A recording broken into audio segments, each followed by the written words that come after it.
Welcome back to Generals and Napoleon, Episode 40, Czar Alexander I of Russia, Napoleon's most powerful foe.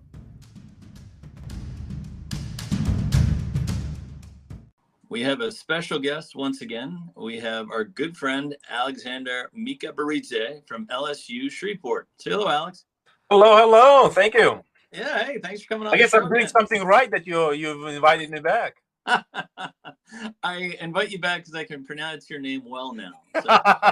And you're doing it so well. Thank you, buddy. Yeah, I'm getting better at it. Alexander, for my listeners, he's been on the show before. We did an episode on Barclay de Tolly and Kutuzov. And today I thought it'd be interesting. This is not necessarily a general, but we're going to dive into Czar Alexander, who's a very interesting man in his own right, correct? Absolutely. In fact, I think one of the most complex character of this entire period, the Sphinx of the North, as I think one of his biographers titled the book. Yeah. So, and a very interesting character. And in terms of personal growth, I feel like he was one of the few characters who really grew and enhanced his reputation as the years went on. Absolutely. I think the hard way, but he learned the lessons, at least the key lessons. Right. And ultimately, he is the one who triumphs over Napoleon. Although for a long time there, it looked like it would be the other way around. Correct. Yeah. So, let's dive in. Can you kind of give us a brief sketch of what Alexander's life was growing up? When he was born in 1777, on December 23rd, he was born into a family that was quite dysfunctional. Mm-hmm. A family that already has gone through a turmoil or two, including the murder or the assassination of the previous emperor, Peter III, the father of Paul, the grandfather of Alexander himself. And I think that event, the fact that the legitimate emperor was overthrown and replaced by his wife, who had barely any legitimate claims to the power, but was effectively put on the throne by the sheer force, military force led by some of her lovers, of course, will overshadow many of the things that will happen. And one of the interesting things was that Paul will kind of bear a grudge against his mother. So the relationship between Paul and Catherine would remain tense throughout their life. Partly it is because of Paul's own character, eccentricity, the physical resemblance to his father continued to irritate Catherine. So every time she looked at him, she kind of remembered her own husband. And by all accounts, Peter was a jackass, right? Especially if you read Catherine's memoirs, which are self-serving, but nonetheless, right. Having a young, beautiful wife and not being interested in her certainly could not but rub your wife wrong way. Yeah. Anyways, so what happens then is that the Russian court, the Russian nobility, is kind of split into two centers, kind of power centers. One is in St. Petersburg around the Catherines, and it is that kind of libertine, open, vivacious, right, kind of way of life. And then there is a rural estate near St. Petersburg called Gatchina, and that's where Paul lives. And at Gatchina, Paul established a ducal court because he's the Grand Duke of the Russian Empire. And it is a world away from the freewheeling court of St. Petersburg. Right. Gatchina is far more austere environment. It is more, I would say, pedantic, more militaristic, more oppressive. And here at Gatchina, Paul, in many respects, cultivates the memory of his father, who was effectively murdered by his mother. And here he shares his father's admiration for all things Prussian. Gatchina becomes kind of famous for its Prussomania, Prussian style troops that Paul establishes here, troops that are equipped, clothed, and drilled in Prussian manner. The court itself is kind of organized in Prussian manner. And therefore, you have two different courts. Right. And this young boy, Alexander, is now growing, split between his grandmother and his father. And so when I look at him, I see, in many respects, a tragic figure who has to choose which role he performs. Right. There is one role he needs to perform when he's with his father, and a different kind of mask that he puts on when he's with his grandmother. Yeah. And he keeps shuttling back and forth. That's so interesting because he, like you said, he went from one court where it was freewheeling and open ideas to another court where it was very conservative and stern and militaristic. You don't want to be a teenager, 14, 15-year-old boy and kind of grappling with all of these political matters. And yet Alexander would have had to. And also in his teenage years, which I think is interesting, is he got married at a very young age, correct? He did, though I wouldn't say it's necessarily unusual. Right. You can find similar kind of experiences in happenings in early eras. Not the less, but let's say Peter the Great was also married young. Yeah. Marriage didn't work out. But here in this case, Alexander's case, I think he was 15 years old. Correct. When he's married Princess Louise of Baden. Now, in Russian society, whenever a member of the royal family married outside, right, a married foreigner, the foreigner was expected to convert to Eastern Orthodoxy and change her name. Mm-hmm. So same, that's what happened with Empress Catherine herself. Right, she was actually German, raised in German. She belonged to Anhalt-Zerbst family, and when she came to Russia, she converted, took the name of Catherine. So now this is what happens to 14-year-old Louise of Baden, who converts and becomes Elizabeth Alexeyevna. And so the marriage, I would say it has its ups and downs, like all marriages, I guess. Right. Alexander was not necessarily the most loyal of husbands. The couple will go on to have children, although no male offspring will be produced from this marriage. And Alexander will also have kind of shenanigans on the side. Right. But the couple was tender and caring for each other. I've read Elizabeth's letters, and they all full of kind of worry and concern for her husband. So I think the marriage worked for both sides. Just moving on the story, though, he got married in 1793, and then 3 years later, Catherine dies, and Paul takes over as Tsar with Alexander Tsarevich. So this could only complicate, Alex and his dad's relationship, right? Oh yeah, and I mean the complicate is a good word. November in mid-November 1796, everyone knew that Catherine had kind of struggled with poor health. Even before she drew her last breath, however, Paul rushed to the imperial court. I bet he did. Yeah, and the story goes that he rummaged through her papers and allegedly found the documents that were designed to remove him from succession, so had them disposed of, and then effectively became the emperor.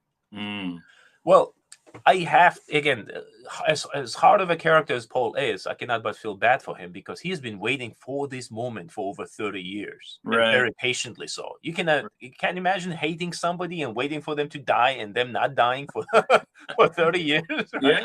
Yeah. And now is his time. Like he does. He has reforms in mind. He has things he wants to do as Tsar, and he's probably very excited. Yeah, absolutely. I mean, in many respects, Paul felt like a stranger in his own country because he despised many of the things that Catherine has done in the preceding 3 decades. Mm-hmm. I don't believe he's the Mad Tsar. That's a mad black legend that is created by Catherine and her supporters later on. Mm-hmm. I don't believe he's a mentally deranged brute, but there are a lot of interesting things about him, right? If you read the writings of Nikolai Sablukov, very interesting guy, later on went into exile to England and wrote his memoirs actually in English. So Sablukov, who knew Polk very well, spoke of him in very kind of kind terms. He describes him as a sincerely pious, really benevolent, generous, hater of falsehoods, always anxious to promote justice. And that's, I think, not the view that most people, certainly maybe the listeners, have of him. Right? We usually kind of think of him as that irrational brute, right? That was bent on crushing everything. But even those who liked him, like Sablukov, do admit that Paul could be very impatient, and that impatience led to ill temper, which then led to certain transgressions. And then one of the, I think, flaws that Paul has is that he has a very clear sense of what Tsardom is about, what that notion of imperial rule is about. And part of it for him is blind obedience to what he wants to do. Right. And whenever somebody pushes back, I mean, it really irritates and kind of angers him. Right. And in the reforms that you talked about, right, the changes that he has in mind, they come fast and furious, almost several hours after Catherine's death, almost overnight. Some of the changes that Paul did were actually rational and important changes. He understood, for example, that Russian army was kind of burdened with too many superfluous officers, too many generals. There are hundreds of generals for an army when you need to have just a few dozen. He believes that the Russian nobles have abused their loopholes to enrich and kind of self-serve themselves. And so his early reforms are actually reforms that emphasize military professionalism, accountability, or things that I think we nowadays take for granted, right? Right. But at the time, the fact that Paul's kind of single-handedly dismisses hundreds of officers, eliminates special privileges and loopholes, strikes down the patronage networks that for a long time allowed nobles to abuse the system, all that was scandalous, right? Right. And it exacerbated public anxiety. Yeah, and it creates animosity amongst your officer corps against you. Absolutely. Especially those who are fired, right? They find very little to like about Paul. Or the ones that are held accountable, or the ones that are punished for their transgressions. And Paul can be very exacting. In my biography of Kutuzov, I show that Kutuzov, as capable as he was and as close as he was to Paul, could be, or kind of one day could be praised for doing something and then hammered by Paul for doing something trivial. Right. One of the things, for example, that Paul was a micromanager, and he expected the senior generals to consult with him on every little minute thing. He did kind of double down on censorship. He did start kind of regulating theater and press more rigorously than ever, and again, that comes in the wake of kind of the good days of Catherine, right. That meant that within a very short period of time, Paul did alienate a lot of people. All right. Well, let's bring in then, amongst this alienation and upsetting of the norms of Russia, the second coalition in our first discussion of Napoleon and the French entering the fray.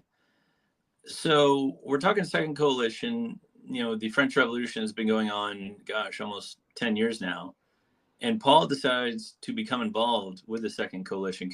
The Russian decision to join the second coalition is interesting because the war that is now entering, seventh year, is not directly affecting Russian territory or Russian interests. In fact, if anything, Russia took full advantage of the revolutionary wars to further its own interest.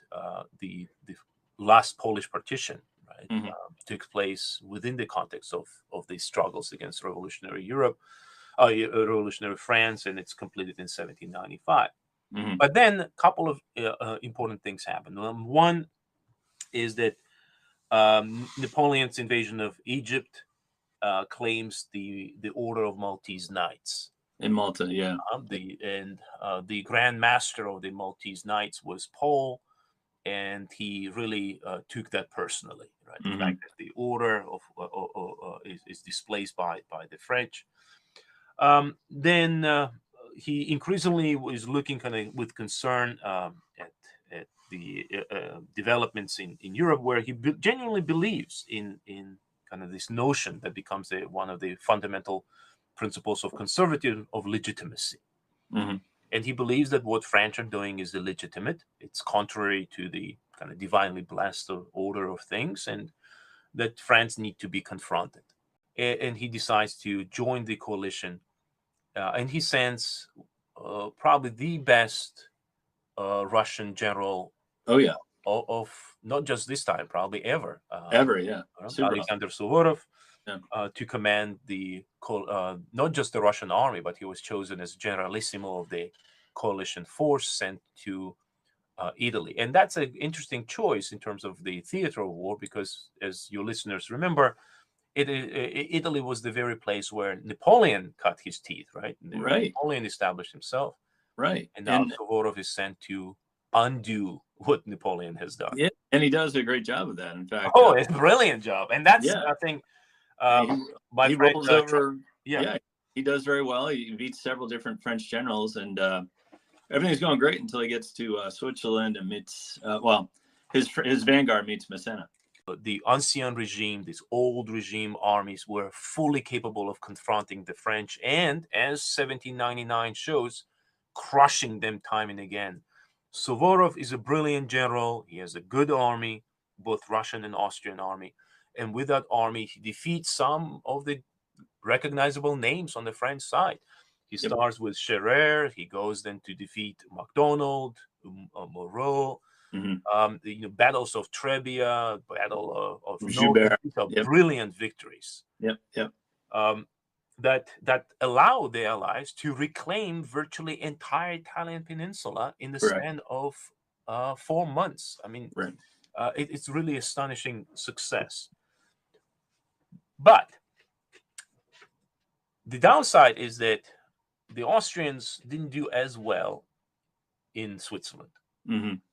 They scored some success, some victories, but ultimately they're confronted by Massena at Zurich. And are defeated, which prompts the decision to send Suvorov, instead of invading South France, to Switzerland to shore up the coalition defenses there. Equally important is the fact that Austrians and Russians don't see eye to eye. They have clear disagreements on the future of Italy. Paul wants to restore what he considers legitimate governments, while in Italy, while Austrians were far more interesting and, I would say, self-serving in that, especially in places like Piedmont, where they were keen on aggrandizing themselves. And so that kind of split between Austria and Russia means that Suvorov is diverted, sent across the Alps, and ultimately, this is where we can get into nitpicking. Whether he was defeated by Massena or whether he triumphantly marched across the mountains and made to safety. Right. But ultimately, the Russian army is recalled by Paul, who is absolutely disgusted by what has happened between him and Austrians. And with his withdrawal, the Second Coalition loses a crucial partner, which will make it very much harder for the coalition to prevail over the French. So now, not only are generals alienated, but it appears maybe to some in the military, in the Russian military, that they lost or didn't do as well as they should have done against the French in the Second Coalition. Absolutely. I think the war of the Second Coalition contribute to a lot of animosity in the Russian officer corps. Paul himself also kind of contributed to this animosity through, again, doubling down on the reforms by kind of creating very austere environment in St. Petersburg. Which again, to not to beat the the dead horse again and again, but it's a contrast, right, with the Catherine, right? And so anyone who lived, any nobleman who lived through the Catherine's time would have inadvertently, right, compared the harsh reality of 1800, 1801 living under Paul to a far more relaxed atmosphere of just 4 or 5 years earlier. right. And that meant that a group of noblemen decided that they had enough and began to conspire against Paul. Yeah, let's talk about that, because this is always the controversial part, and we'll get back to our protagonist now. How involved in Alexander was famously accused by General Van Damme of, I may have surrendered, but at least I've never been implicated in killing my father. That's right. Yeah. How involved was he? I've heard different things on this. I heard that he knew about it, but he told the plotters not to kill his dad, to just, arrest him. Others say that, he was totally involved and wanted to kill his father. What happened in that 1801 assassination of Tsar Paul? We know quite a bit, because many of the participants wrote memoirs later on, and there's documentation that allows us to look into the development of this conspiracy. The key reason for conspiracy is this weight of the Tsar's authority, authority that is applied very capriciously, arbitrarily. It's not that the nobles are complaining necessarily of the Tsar exercising his authority, but rather exercising it in unexpected, in arbitrary way, unpredictable way, which creates anxiety over one's own future.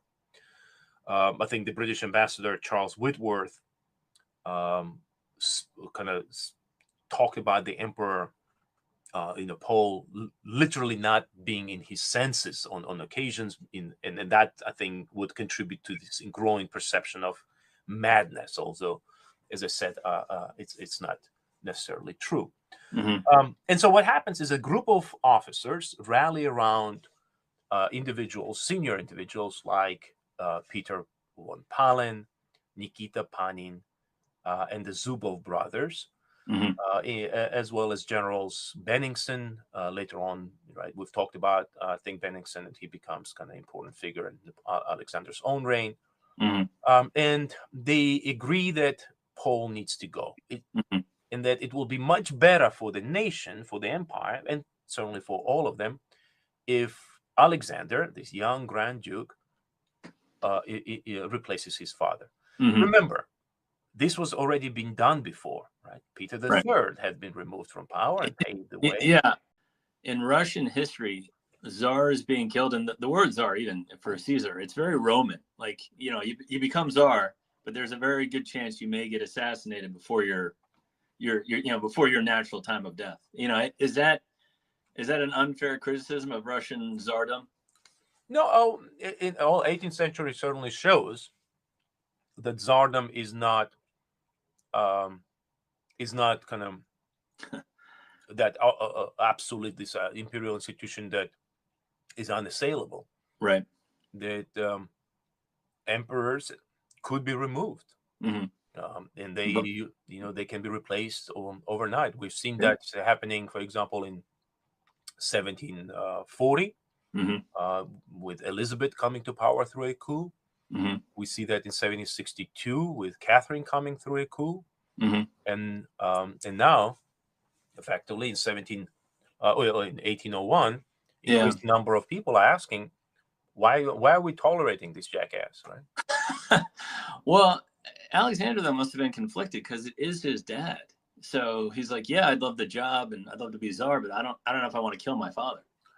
But I think this is where we need to be clear that when the conspirators approached Alexander, they did not necessarily tell the Grand Duke that, hey, we're going to kill your father. Mm-hmm. Because we do have instances in Russian history when senior figures are encouraged to join a monastery. Mm-hmm. So you can remove the Tsar and send him to a monastery. Mm-hmm. I'm going to tell him, hey, this is your retirement.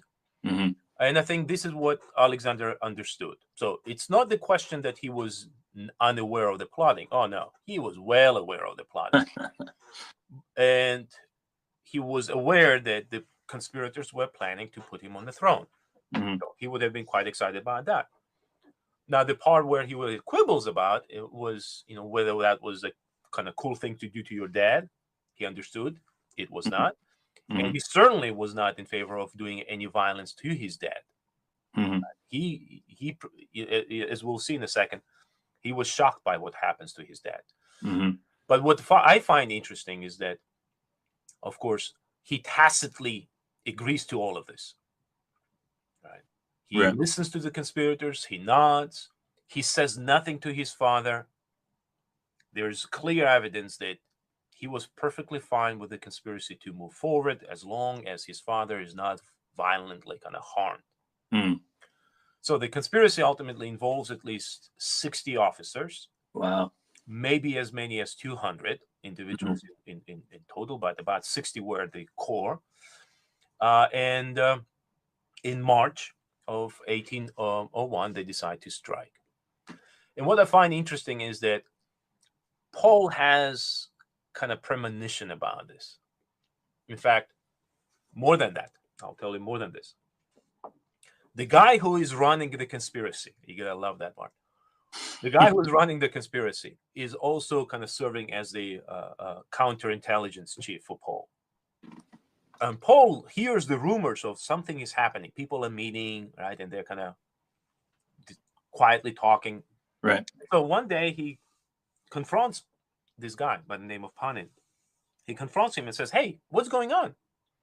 And Panin says, hey, your majesty, you're right. There is a conspiracy, a conspiracy against you. But don't worry.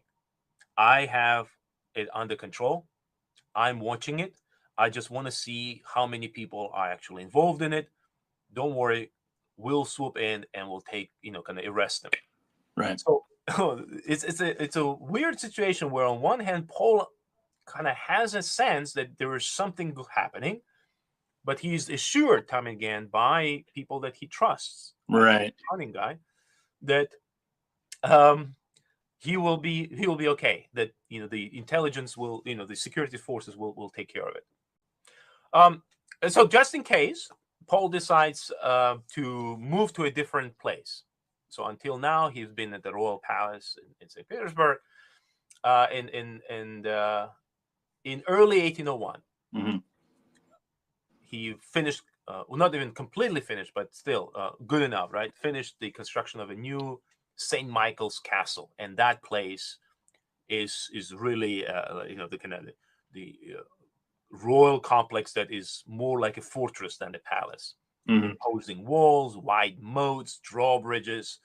This is kind of, to me, when I look at this castle, it's a clear indication that Paul was concerned about safety, but thought that St. Michael's Castle was safe. Will be safe. Yeah. So he moves in there, but he trusts this Panin and Palin, and Palin is particularly important because he's a governor general of St. Petersburg, and he's kind of in charge of security. Yeah. And Palin is at the core of the conspiracy, and so on March 23rd,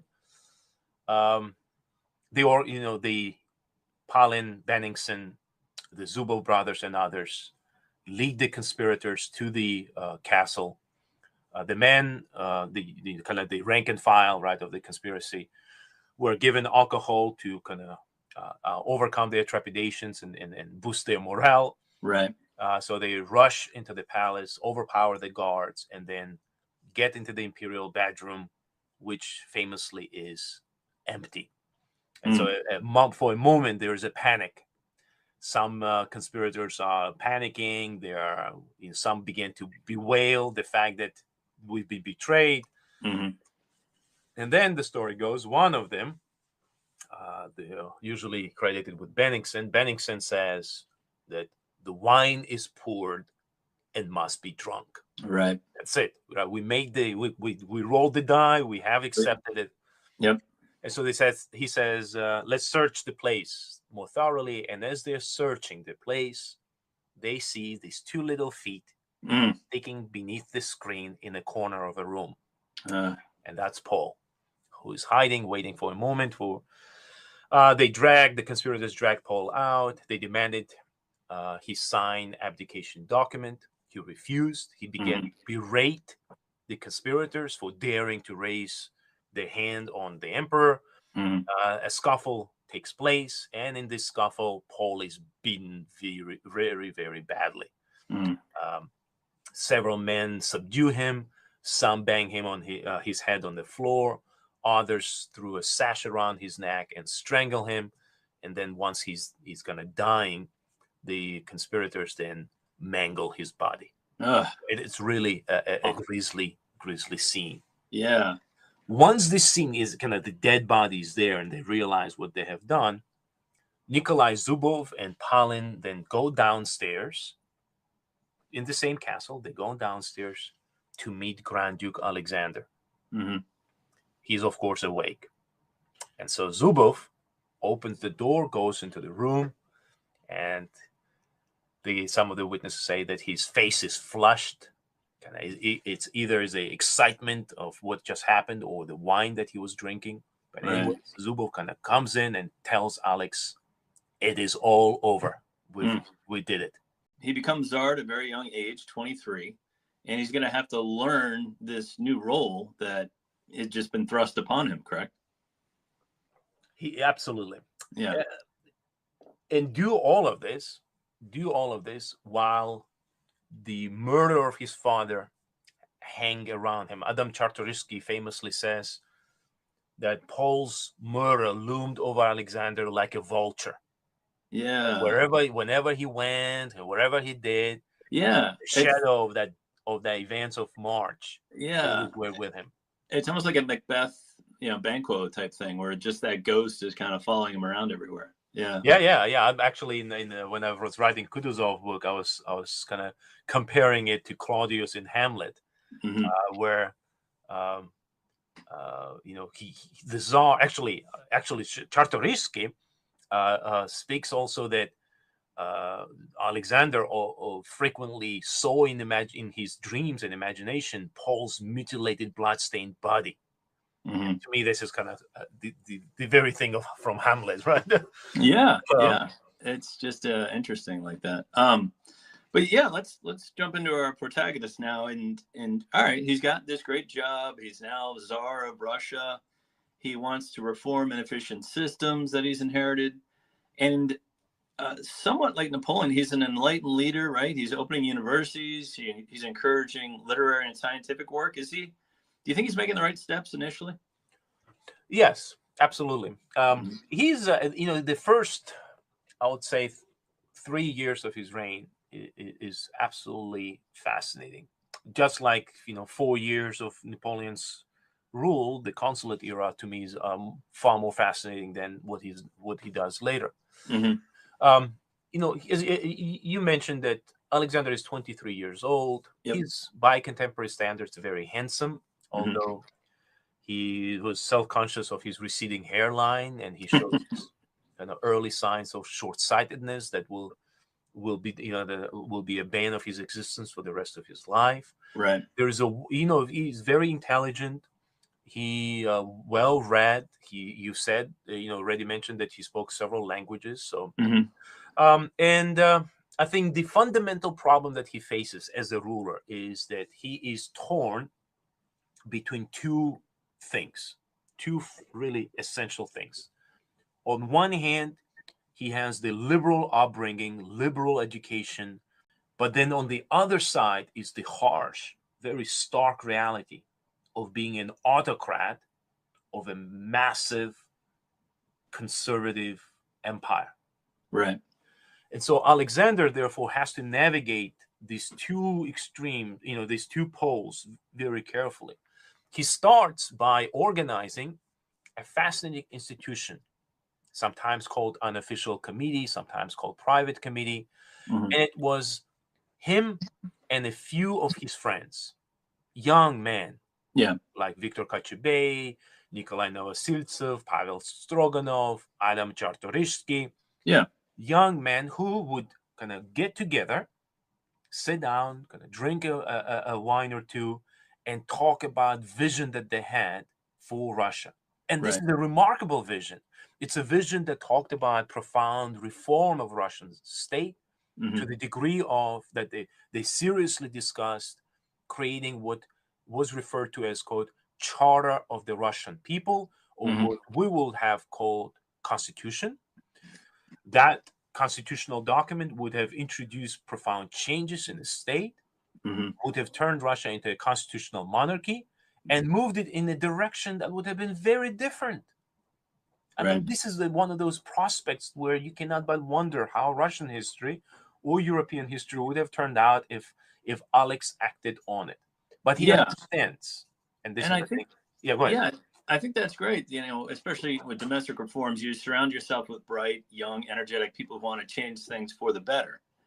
But I think where he comes into conflict is it's great to have your posse around you and you're working on those things. But in 1805, when you get involved into military affairs, which you don't really know anything about, and you ignore the older generals like Kutuzov or Bennington or whoever, and you just listen to your own sycophants, that's when you get into trouble. that is a problem. Yeah.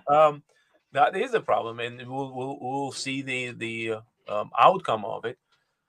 But between 1801 and 1805, Alexander introduced substantive reforms. Mm-hmm. Not the least of them was the beginning of emancipation of serfs. Right. That is a fundamental initiative.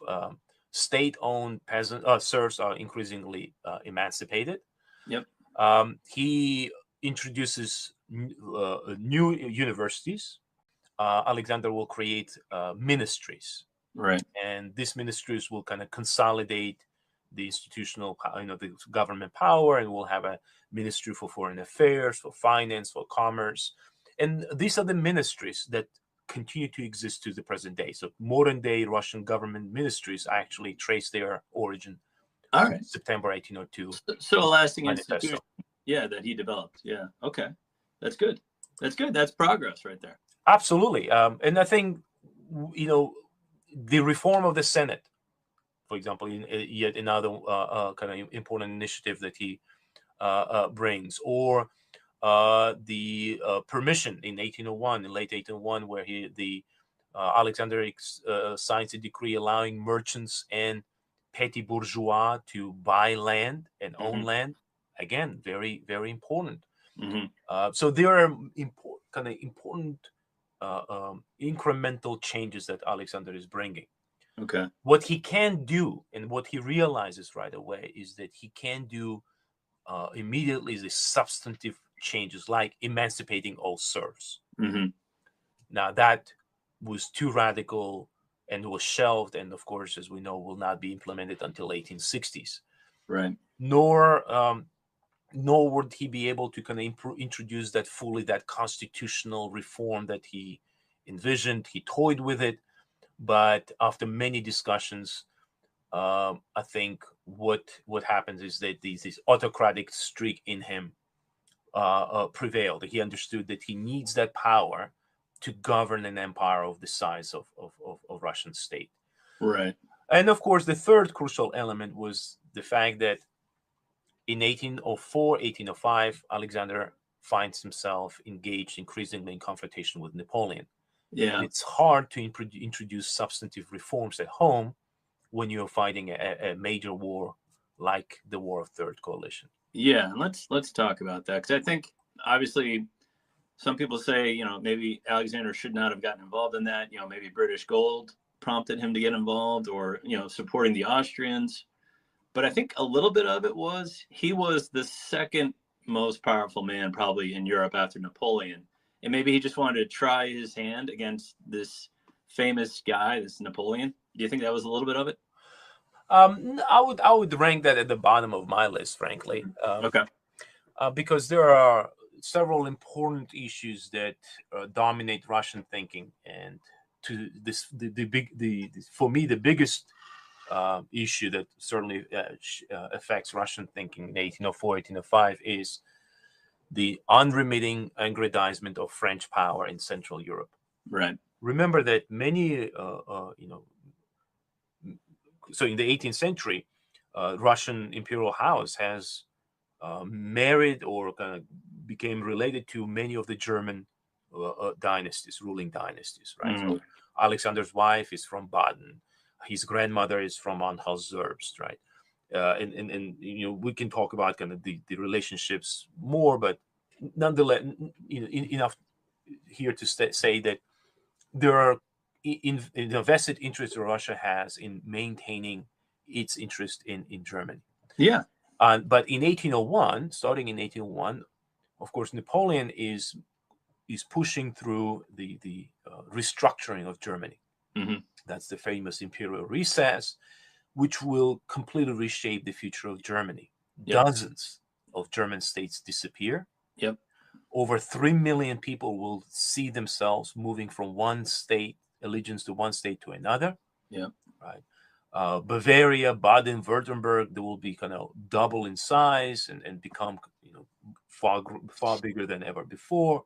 Mm-hmm. And then some smaller states will be affected. Now, all of this comes at the expense of Russian interest. Mm-hmm. As far as Russia is concerned, France is usurping dominant position in Germany and is pushing Russians out. Yeah, it's a territory grab, and they don't want to be last to the table. Yeah, I get it. Yeah. The second important issue that I would remind your listeners is what happened in the spring of 1804. Specifically, Napoleon sends troops into neighboring Principality of Baden to detain Louis Antoine Henri de Bourbon, the Duke of D'Anjou. Yep. And notice the principality, though, right? D'Anjou resided in Principality of Baden. And where is Alexander's wife from? From Baden. Yeah. And what happens now is here, the fact is that the French violated the sovereignty of a neighboring state, which happened to be related to the imperial house of Russia. Right. Detained a prince of royal blood, moved back to Paris, and cold-bloodedly shot him. Right. So for Russia, this is a kind of double whammy. Yeah, scandalous. It's not a minor accident that they simply can ignore. Right. So moving just forward in the story, though, in 1805, we have the war of the Third Coalition get really heated up. Napoleon surrounds Mack at Ulm, and Alexander with Kutuzov is moving his army towards a confrontation with Napoleon at Austerlitz. You and I have talked about this particular battle. Kutuzov had a plan. The Austrians had a plan. Alexander had a plan. What happened there? Why was that battle a huge failure for the Russians and Austrians? And that's where my finger is pointed squarely at Alexander. He's the culprit. Yeah. He screwed it up and screwed it up royally, because on the eve of Austerlitz, he receives advice from Kutuzov, from other senior officers, from Austrian officers, not to fight this battle. And time and again, Alexander overruled his own generals, listened to the Austrian advice, or at least some Austrian advice, and insisted on this battle. We've talked about during Kutuzov's episode that the famous scene with Dolgorukov, Mikhail Dolgorukov, that young man who went to see Napoleon, right? Yep. Comes back, and the impression that Napoleon is weak and scared. Yep. And he meets with Tsar upon return, right? And he tells Alexander that you have nothing to worry. Right. Napoleon trembled in fear in front of me, Dolgorukov tells him, that it will suffice for our advance guard to move in and defeat him. And Kutuzov is listening to all of this, and he kind of points out that Dolgorukov is being played. Yeah, duped. And Dolgorukov apparently sniggers back at him and tells him to, old man, shut up. Right. And so Kutuzov then snarls back at him, saying, what are you laughing at, young man? Right. I laugh this kind of, you can imagine this grog, him gnarling at it. He says, maybe you think that I'm a coward. Yeah. My age and wounds will speak for themselves. Right. And Kutuzov storms out of this meeting. Yeah. Dolgorukov stays behind, looks at the Tsar, and tells him, if your majesty retreats, Napoleon will think of all of us as cowards. Mm-hmm. And then Alexander kind of gets startled by this, looks at him and says, cowards? Then it is better for us to die. Mm. And I think that issue of maybe masculinity, honor, perception, prestige certainly plays a role in it. And Alexander, once he's in the fields of Austerlitz, feels that he's capable of confronting Napoleon. As you said, John, he's surrounded by this group of sycophants who've barely even smelled battle, not to mention command anything. And we talked about at the very beginning, you gotta surround yourself with people who know what they're talking about. And I think he had too many nobles and friends and sycophants, like you said. But I think also at the beginning I said, he learned a great deal over his career. And I think this failure is a great learning experience for Alexander. Exactly. And I think that memory stayed with him for quite some time. Mm-hmm. The memory of humiliation, the memory of feeling helpless, like watching your army, which yesterday you thought would be riding high and straight to the triumph, but watching it being dismantled in such a drastic fashion, right? It's a decisive fashion. Yeah. I think that memory stayed with him for long time. Yeah. It is only in 1813 that Alexander will begin once again to assert himself and kind of place himself in decision making affecting the military. But until then, he effectively will withdraw from military affairs and let the professionals do their thing. Right. And probably a good decision there. Interestingly enough, though, after the loss at Austerlitz, Austria sues for peace, but Russia does not. They stay in the battle. And, Prussia gets involved in 1806. And in 1807, the Russian army they at least battle to a stalemate at Eylau. But later that year, they're decisively defeated by the French at Friedland. And the two sides agree to a peace agreement called the Treaty of Tilsit. Do you want to touch base on what happened at that? I mean, because it was the first time I believe Napoleon and Alexander ever met each other, and they were really fond of each other initially.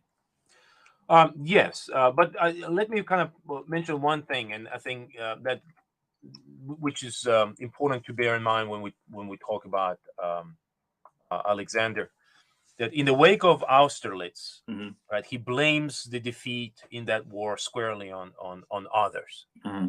He takes no responsibility for it. Right.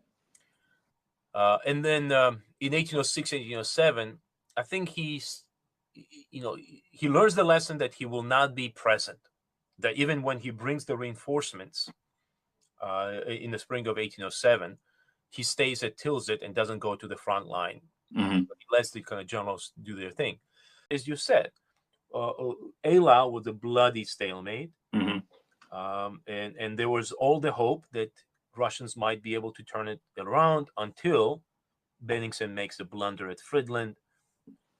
Outcome is a complete rout. Right. So when Alexander and Napoleon meet at Tilsit, Alexander has a weaker hand.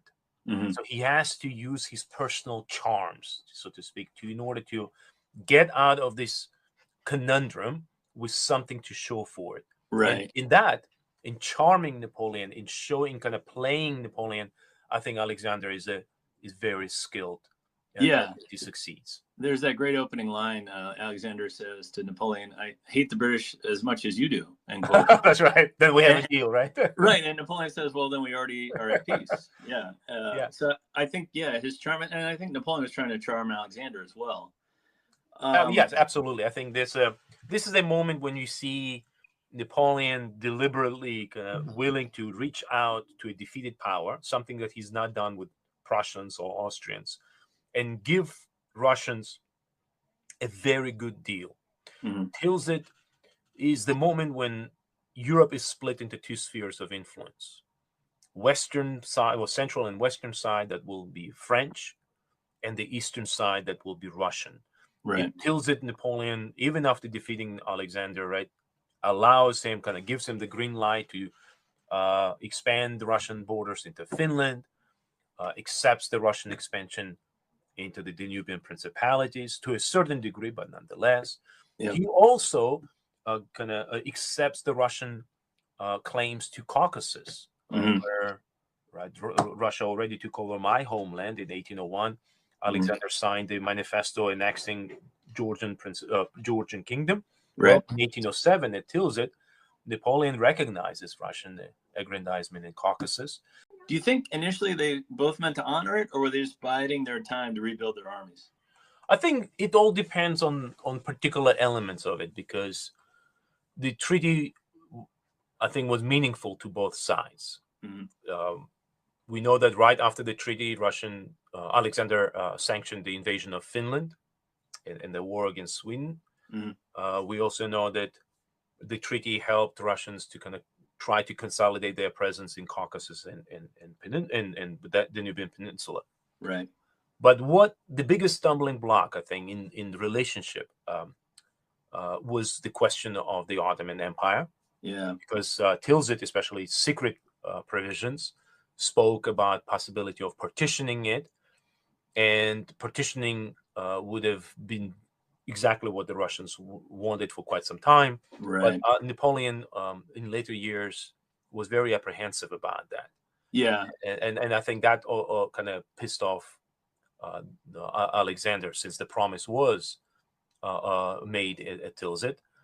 And this next big issue, the one that is really running like a red line through all of relations, is of Poland. Poland was destroyed by Russia in three partitions between 1772 and 1795. Yeah. Then Napoleon restored the kernel of Polish sovereignty, right, at the Duchy of Warsaw. Yep. In 1807, 1808, and that creates the a kind of fear in Russia that Napoleon might encourage Polish restoration. And if that happens, then Russia has to forsake significant territories to the revived Polish state. And so throughout 1809, 10, 11, one of the biggest issues of debate between Russians and French is the future of Poland. Yeah. I think also the adherence to Napoleon's continental system was something Alexander probably initially tried to do, but I think it was too hurtful to his economy.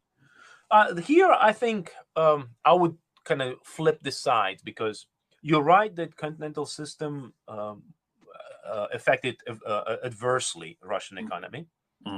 But what I kind of struggle to justify is Napoleon's insistence on maintaining strict blockade when he himself, in 1811, starts issuing licenses that allow French, for example, commercial interests to import British produce.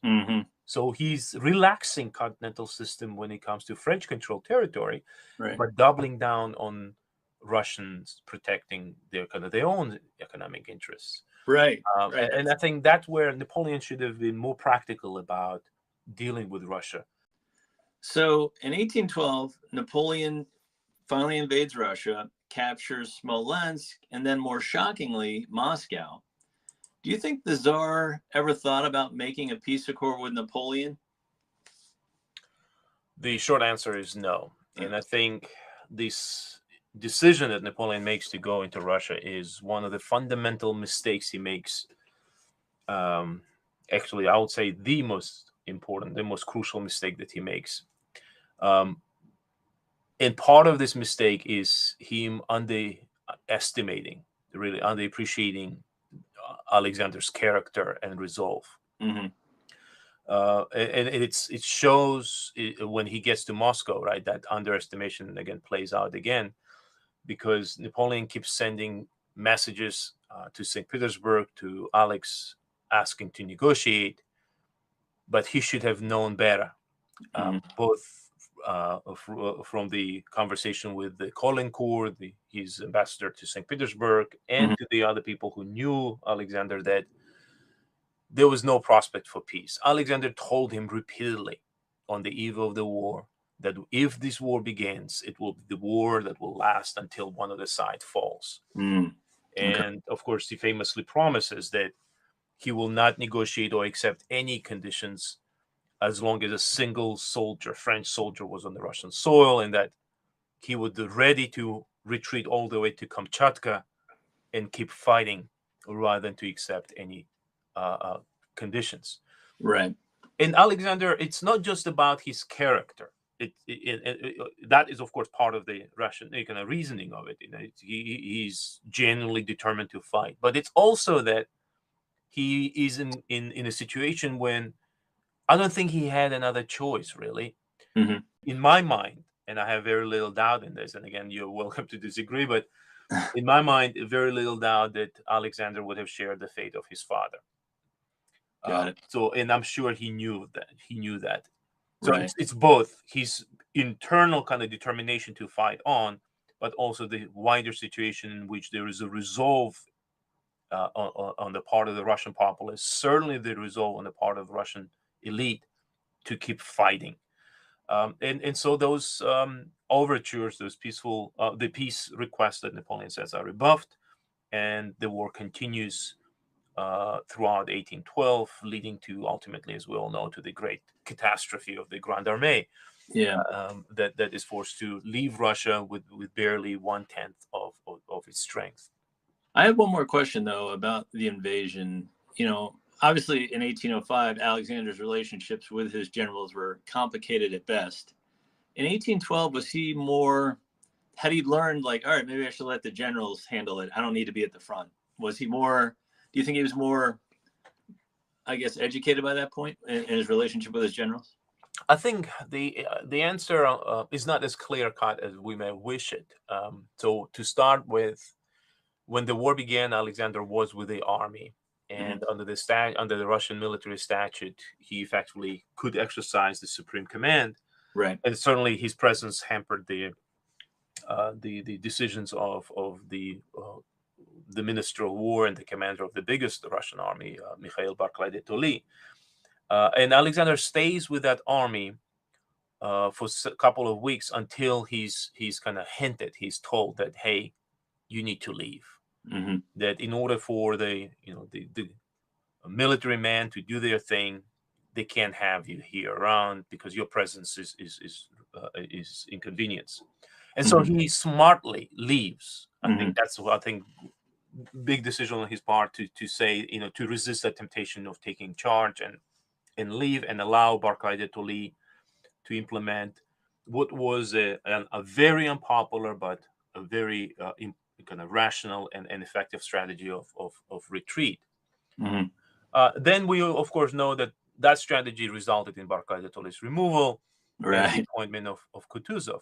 And once again, I think Alexander resists that temptation of getting involved, where when he appoints Kutuzov, he gives him not simply the command of an army, but he appoints him as the supreme commander of all Russian forces. So centralize the authority in the hands of a capable, experienced general, and then gives him a wide latitude to pursue operations decisions, right, that will let Russia win, so that Kutuzov doesn't have to constantly check with Alexander for permission.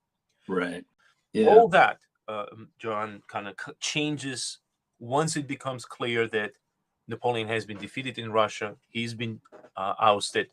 Once the Russians reach the imperial borderland, Kutuzov and his people are kind of shuffled aside, and Alexander increasingly kind of takes the lead role in the army. Right. And let's talk about that. By 1813, Napoleon has been evicted from Russia, and the Tsar is the leading force in uniting the Allies. Kutuzov dies in 1813, so you're right. Alexander's kind of not only the commander in chief, but he's leading at the front again. Do you believe his influence was the ultimate factor in Napoleon's downfall in 1814? Yes, I do. Alexander is a prime architect of the coalition. He's the driving force behind it. Of course, he would have been unable to achieve that triumph without the close collaboration or cooperation with Austrians and Prussians. Mm-hmm. But at the key moments, like in the late spring of 1813, when the coalition suffered two major defeats, right? Yep. Alexander insists on fighting on. Mm-hmm. And then later on, right, it's the Russian army that represents the bulk of the troops that are confronting Napoleon time and again. And so I think he is key ultimately to the transformation that will take place in Europe in 1813, 1814. Yeah, and I think coalition building is something he's pretty good at. Not only does he bring former Marshal Bernadotte onto his team, but he also brings General Moreau, who was a rival of Napoleon. He brings aboard Jomini, who was a chief of staff of Ney. So he's bringing like really talented advisors to his side in this point. He does, and I think maybe let me flip the coin. Maybe it's Napoleon who is so keen on pissing off people, and making Alexander's job easy. True. That's a good point. Because one of the things you cannot but wonder is what would have happened, right, if Napoleon had listened to Metternich during the conversation he was having with him in the summer of 1813, and when he was offered what I think were rather sensible offers. Yes, offers that would have resulted in a significant reduction of French imperial presence in Europe. But that's what happens when you lose a war as spectacularly as he did in Russia. So I think Napoleon had actually time and again had an opportunity to strike a deal, either separate deal with the Austrians or a more comprehensive deal with the Allies that might have played it out in his favor. But as it was, Alexander, I think, was able to keep the coalition together with Metternich, with King Frederick William of Prussia, and push it to the triumphant conclusion. Right, Napoleon is defeated at Leipzig, which to me is the most important battle in the second half of the imperial era. Far more important than Waterloo. And I say that with apologies to my British friends. It's the Leipzig that really decides the future, the destiny of Europe, rather than Waterloo. Napoleon advocates in April 1814, and there's a quote I want to get to because I think it really speaks to the enlightened view of Alexander. He could have been very harsh on the French, especially after the destruction of Moscow and Smolensk. But he takes a more liberal view, especially when he walks into Paris. The quote is, "I do not come as an enemy. I come to bring you peace and commerce," end quote. The Parisians cheered. One Frenchman replied, "We've been waiting for you for a long time." And Alex replied, "If I didn't come sooner, it is the bravery of the French troops that is to blame." Yeah, you gotta love it. But he could have. By the time of the Congress of Vienna and Napoleon's defeat, he's the most powerful sovereign in Europe, perhaps the world. Why is he not harsh on the French, do you think? Part of it is a calculation. It's a cold calculation. He's like Napoleon. He's a very good kind of political operative. He understands how to talk, kind of to pull the strings on the French hearts and kind of how to win the French hearts and minds.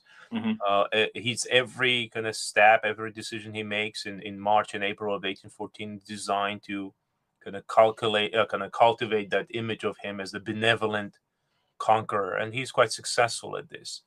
The Russian the Russian troops in France and in Paris were all instructed to behave well, not to commit any transgressions. And I've written on the Russian presence in Paris, and it's a meeting of two very kind of unique cultures and different ways of doing things. And certainly for many Russian soldiers and officers, this is the first time ever they've been this far outside Russia. So this is encountering a unique kind of for them, it's a unique cultural experience as well.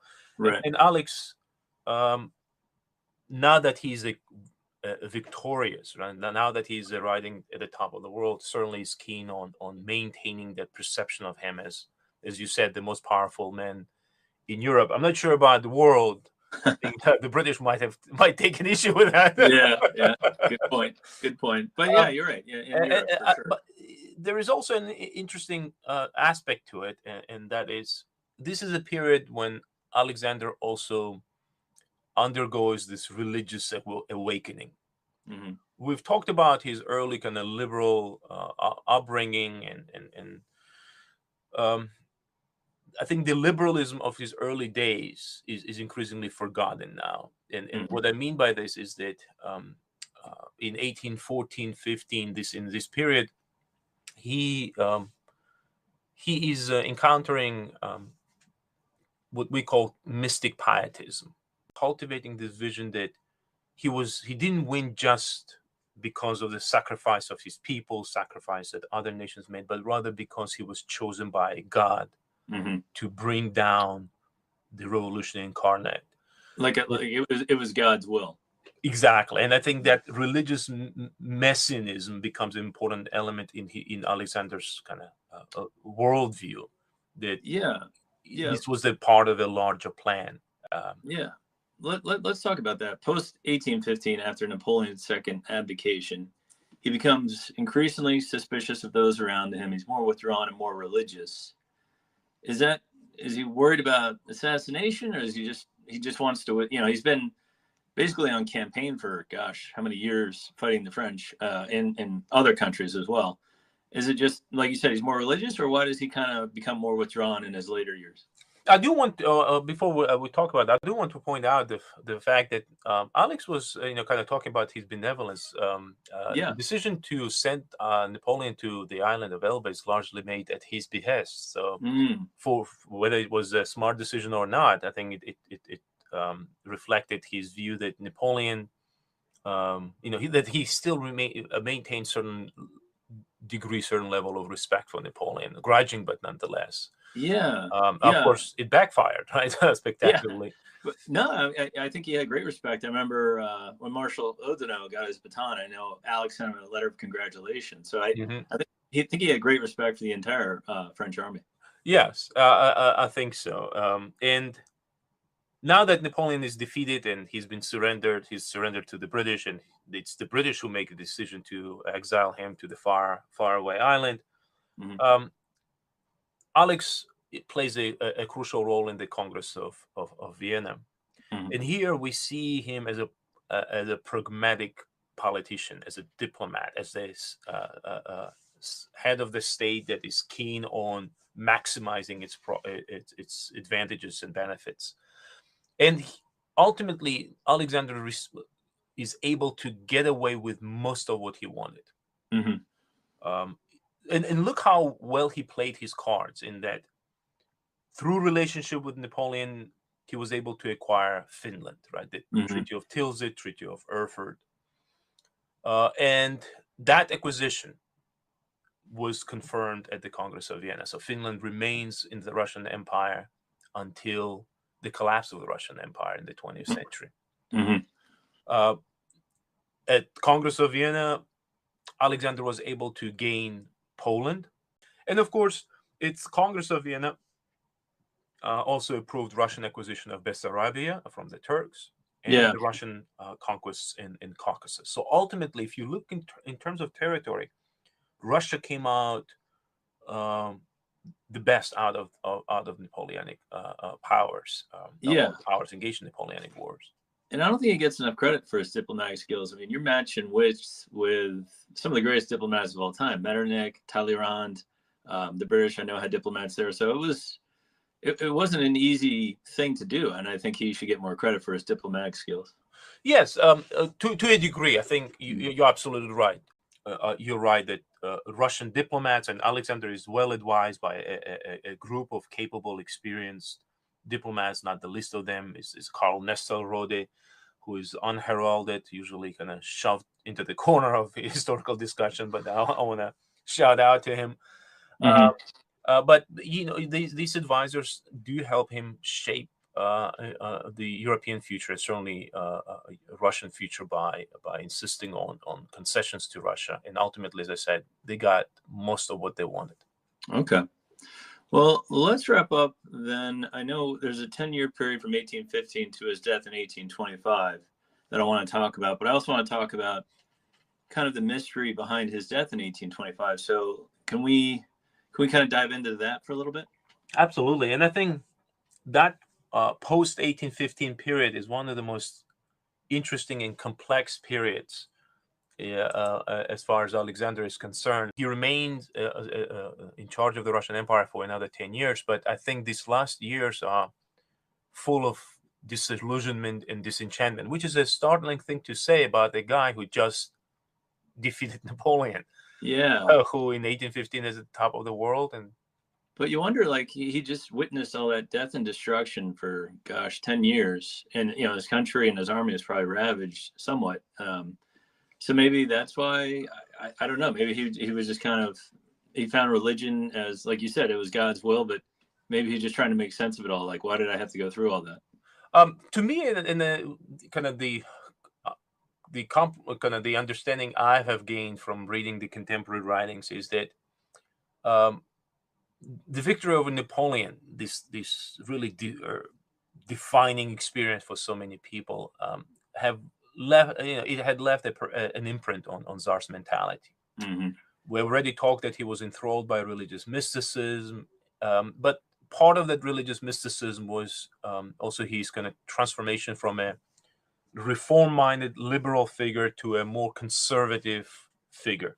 Mm-hmm. So in the post-1815 period, now that this revolution incarnate is defeated, Alexander actually seeks to uphold conservative order, and the conservative order for him is the order that is based on Christian ideals. Mm-hmm. Alexander in this post-1815 period becomes everything that as a young man he loathed, mm-hmm. which I mean, that's probably the worst thing you can experience, right? Yeah. So and we see him doubling down on these conservative tendencies to such a degree that by 1820s there is an open, vociferous criticism of him. And one of his close companions, Rodion Kashelev, famously notes that everyone, old man, middle-aged man, young, and he says actually especially young, everyone condemned Alexander and for the conservative policies that he pursued. Mm-hmm. Part of it is the fact that when Alexander led those Russian armies all the way to France, as we've mentioned, he exposed thousands of Russian officers. And I'm not talking about the kind of rank and file, but it's the officers, drawn from the elite. He exposed these thousands of officers to a new way of life. He let them see how people live in Germany, how they live in France. And I just translated a memoir of one of these officers. You can see him kind of marveling when he's in Germany. Mm-hmm. How is it that these Germans live so much better than us? Mm-hmm. How is it? I mean, there's a passage where he says, German peasant lives better than a Russian gentleman. Yeah. How is it, right? I can imagine when they got to Paris, their minds were probably blown. Like, oh exactly, right?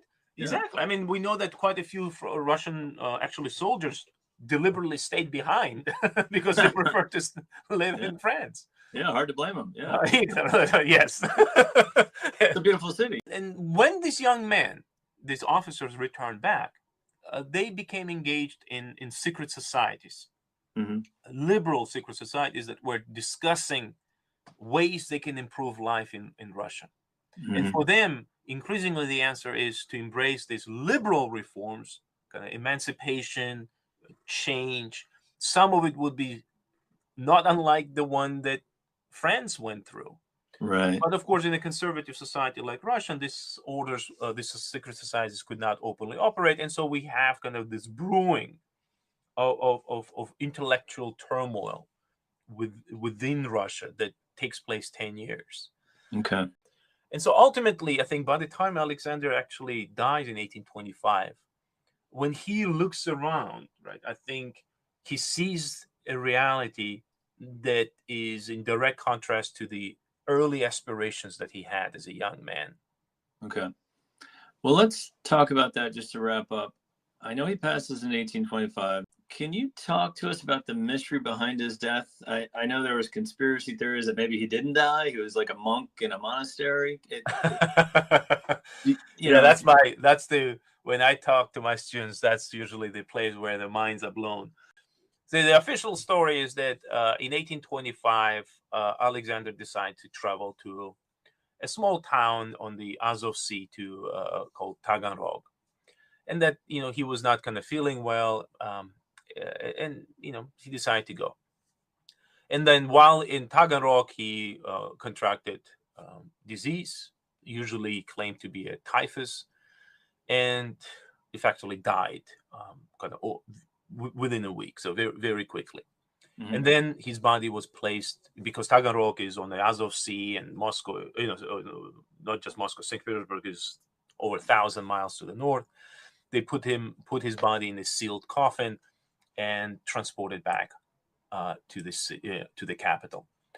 And that would have been essentially it, except there are some issues with this official storyline. So to start with, we know that later on, much later on, when the Bolsheviks took over in 1917, they one of the first things they did is they went through the imperial tombs, opening them up to strip the bodies of their possessions. Any jewels, any kind of rings that they had.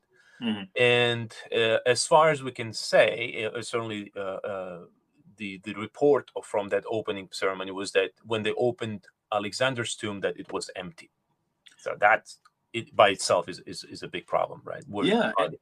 And I'd also like to point out his official age of death. He was only 47. He was a young guy. He's very young. Yeah, considering that I'm 45, yeah. I would say he is very young. Yeah. Another, of course, issue is that after Alexander's passing in 1825, shortly thereafter, we know that there was a hermit, not necessarily a monk, but a hermit that appeared, Fyodor Kuzmich, who traveled around Russian countryside and kind of lived the life of a wandering hermit. Mm-hmm. Now, because in Russia the movement of the population was tightly controlled, hermit was repeatedly detained and interrogated. On several occasions, he was actually punished with he was whipped. Mm-hmm. for the transgression. But during these detentions, they discovered that he was in possession of items with Alexander's personal insignia. Mm-hmm. Right. So how could a humble, poor, wandering hermit, right, who has nothing but just a few possessions, have personal possessions of an emperor himself? The surviving evidence suggests that this hermit spoke fluent French, had knowledge of German and other languages, that he showed remarkable knowledge of the royal court, and that caused some to question his identity. Right. Right. We also know that later on in 1840s, I think 1830s. Members of the Russian imperial family traveled east to visit this hermit in a remote monastery. Mm-hmm. Again, why would a member of the family travel that far to visit a nobody, right? Right. And within the Romanov family, by the time we get to Nicholas II, right, there was this understanding that Alexander indeed faked his death and kind of spend the remaining few years of his life in atoning for his past transgressions. Some of it would have been atoning for his father's murder. Some of it will be kind of living the life of that religious mysticism that was so appealing to him in the aftermath of defeating Napoleon. But Fyodor Kuzmich, this hermit, had a long life. He dies in January of 1864. So that is incredible. Especially what is interesting is that he was actually canonized later on by the Russian Orthodox Church. So right before the Russian invasion of Ukraine, Vladimir Putin's government announced that it intends to open the tomb of Fyodor Kuzmich to do a DNA testing. They haven't done it yet, but I cannot wait for that moment when they do, because if it's proven that this is Alexander, I mean, this would be one of those remarkable discoveries. That's almost like the Marshall Ney escaping to America theory. Yeah, that's right. Yeah. So, do you think like a 10% chance, 40%? Yes, I certainly I have my fingers crossed. Well, I think that'd be fascinating. So we'll have to do a follow-up when we find the DNA results. Yeah, exactly. Well, thank you, my friend, for joining us, and always a pleasure. And yeah, I learned a lot. I thank you so much for your time. Thank you so much.